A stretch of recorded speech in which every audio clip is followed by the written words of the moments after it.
Tahu dari kami ini pengen tahu tugas guru-guru BK di sekolah itu seperti apa? Tugas dari guru BK itu sendiri antara lain untuk siswa, baik itu dari segi bukan hanya kenakalan, ya antara lain kenakalan siswa itu sendiri. Dua, itu masalah pribadi juga bisa, terus juga permasalahan kesiswaan, masalah keluarga, masalah melanjutkan ke sekolah jenjang tinggi itu bisa. Semua problem-problem yang ada di anak itu bisa, masalah kedisiplinan itu ke guru BK. Mungkin Ibu UU untuk menambahi masalah tugas-tugas apa saja untuk guru BK itu. Sebenarnya guru BK itu tidak hanya untuk menangani kenakalan saja, tapi ya sepenuhnya memang tentang siswa, baik itu dia yang berprestasi ataupun dia yang bermasalah. Walaupun itu hanya untuk menentukan kemana dia nanti akan melanjutkan sekolah, itu juga guru BK. Itu adalah tugas daripada guru BK. Oke. Pertanyaan selanjutnya, bagaimana dengan siswa yang seperti ini, Pak? Yang mempunyai masalah trauma? Trauma di bidang apa? Masalah apa traumanya? Traumanya mungkin bisa dalam keluarganya, Pak. Mungkin dibully di kelasnya ataupun gimana itu, Pak? Cara menangani. Iya, Pak. Untuk menangani, kita sebagai guru siswa kita harus memanggil dan membimbingnya. Kita harus membimbing, memberikan suatu masukan, memberikan semangat kepada anak itu. Permasalahannya trauma, umpama masalah trauma dibully sama temannya, ya di kelasnya trauma jadi nggak mau masuk atau bagaimana, kita dipanggil anak itu, dan yang membuli juga kita panggil juga sama-sama untuk diberi bimbingan oleh guru BK. Itu mungkin Ibu Sebenarnya itu kalau masalah yang anak trauma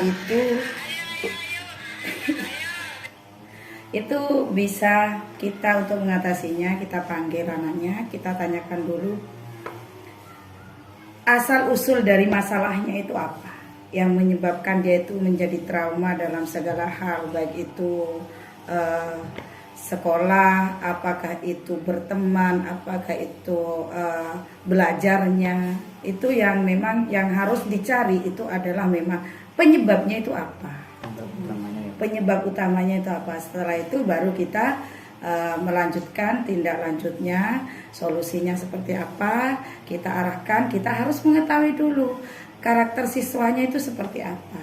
Kan siswa itu beda-beda, ada yang langsung kita tegur dia bisa nerima, ada yang dengan cara dengan lemah lembut, dengan kasih sayang, kan seperti itu. Guru itu juga sebagai bukan hanya BK aja ya, tugas sebenarnya itu semua guru.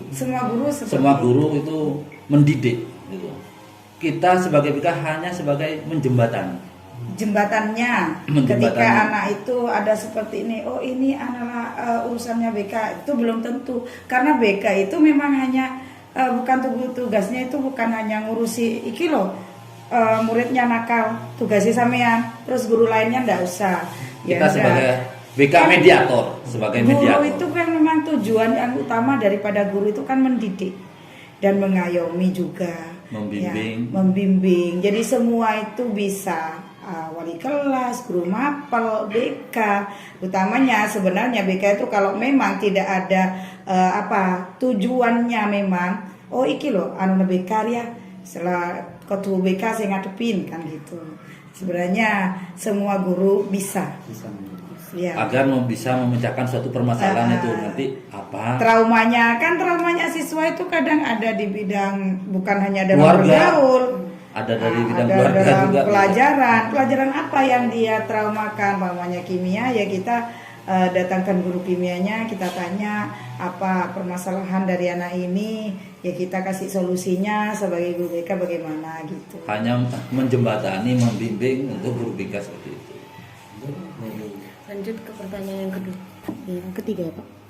Dalam menghadapi berbagai masalah yang terjadi pada konseli atau peserta didik, langkah-langkah apa saja yang Anda lakukan dalam melaksanakan bimbingan konseli? Seperti itu Pak. Langkah-langkahnya. Langkah-langkahnya ya sama seperti tadi itu. Ya pertama kita telusuri anaknya, kita tanyakan, kita panggil, ya kita panggil. Setelah itu kita kasih nasihat, wejangan, masukan sekiranya apa yang membuat dia itu seperti ini apa kan gitu. Kan permasalahannya dari sampean ini yang ditanyakan adalah kalau ada siswa yang bermasalah. Ya. Langkah-langkahnya siswa yang bermasalah. Kalau BK sendiri dari pondok pesantren kita ini kan ada di lingkungan pondok pesantren. Jadi kita itu hanya sekedar dia di sekolah seperti apa ya kita ya mengatasinya seperti apa di sekolah. Kalau di pesantren terserah daripada pesantren. Di sekolah pamannya katakanlah masalahnya dia sering bolos ya kita mesti harus ada kerjasama dengan pihak pesantren. Karena mereka kan adanya di pesantren. Kalau hanya guru SMA yang menangani itu tidak bisa. Karena apa? Di sini ada dua lembaga, ada lembaga pagi dan sore. Jadi untuk BK di SMA juga kerjasama dengan Ustadz yang di sini kebetulan dengan Ustadz Suri. Kerjasama contoh cara menangani anak yang sering bolos. Saya tidak langsung ke pondok cari anaknya di dalam kamar, enggak. Saya telusuri dulu kepada teman-temannya dulu. Nah, panggil ketuanya. Kenapa anak ini? Oh ini Pak. Setelah panggil anaknya, tidak mau. Oke. Saya diamkan dulu. Setelah itu saya tanya kepada konsultasi kepada Ustadz Zuhri. Ustadz Zuhri, oh kalau sudah ada Ustadz Zuhri biasanya sudah bisa. Terus kalau memang pancet, kalau Ustadz Zuhri tidak bisa, biasanya ke orang tua terakhir. Itu untuk anak yang tidak atau sering bolos seperti itu. Untuk di SMA seperti itu. Oh baik Pak. Oke, lanjut ke pertanyaan selanjutnya. Silakan. Pertanyaan yang kedua yakni selama Anda melaksanakan bimbingan konseling, teknik-teknik seperti apa yang Anda gunakan Dan bagaimana? untuk masalah yang terjadi pada konseling tersebut? Dan seperti apa caranya menerapkannya? Kalau teknik daripada kita itu tidak ada teknik yang khusus, tapi kita ketika ada masalah kita itu menganggap mereka itu adalah sebagai anak kita. Jadi dengan kasih sayang, ya membimbing merekanya itu dengan kasih sayang, bukan dengan sekedar langsung teguran, marah-marah. Enggak, mereka kan juga tidak anak langsung melakukan suatu tindakan.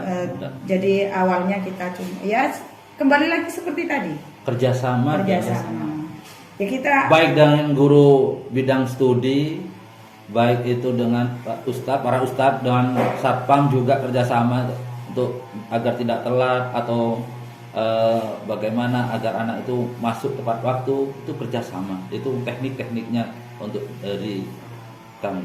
sesungguhnya guru BK itu adalah bisa dikatakan orang tua. Jadi tapi semua guru itu adalah orang tua, tapi yang utama itu adalah guru BK itu memang orang tua yang harus mengayomi. Mereka itu harus dirangkul, semua apa itu harus dirangkul. Jadi tidak harus langsung ditegur, apa itu dirangkul terlebih dahulu biar mereka bisa dekat dengan kita. Kalau dia sudah dekat dengan kita, merasa nyaman, otomatis masalah apa yang dia hadapi insya Allah bisa ada jalan keluarnya.